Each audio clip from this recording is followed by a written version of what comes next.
na yi imani da Allah, na rantse da Ubangijin da ya haliccan. Kun ga wannan kuɗin naira 350 ne na. Zuwa na banki uku ina so na shigar da wannan kuɗin tunturin da jama'a. Banki ma lokacin hana mutane su yi gaske. Na rantse da Allah wannan kuɗin wahala ne na same su, nake juya su nake samun na abinci na. In aka ce lokacin daina karɓar kuɗi yayi, na yi asara wannan kuɗi, na rantse muku da Allah ni kuma zan tafi jeji. Wallahi barawo, na rantse da Allah sai na, idan baki da nafa zan koma ba Allah ya tsine mini.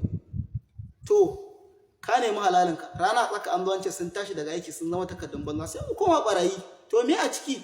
Haka kuke so? To a matsayina na matashi ko aure ba ni da shi, na dan kukuta, kun san wahalar da ne na samu wannan jari. Noma ne, no kace mu koma gona, mun koma gona, mun je mun yi wahala, mun samu kuɗin, kuma gashi kuɗaɗen. Wannan wallahi ba zan sake zuwa bankin ce zan saka wannan kuɗin. Na rantse da Allah ba zan koma banki domin in saka kuɗi.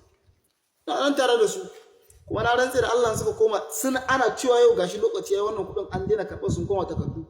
Magana ta riga ta ƙare. Na rantse da Allah wallahi tallahi ta haɗa kayana zan yi, wallahi jeji zan ku. Mu je mu koma ki da hafas, ai ba wata matsala bane.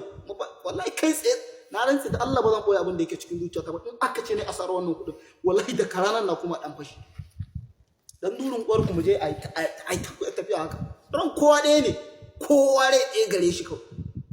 Ranka ɗaya ne, nawa ɗaya ne nan. In aka ce ya tafi kenan, kuma wahala ba ta kisa. Wannan kawai ba wata matsala bane. Sa mu da shi.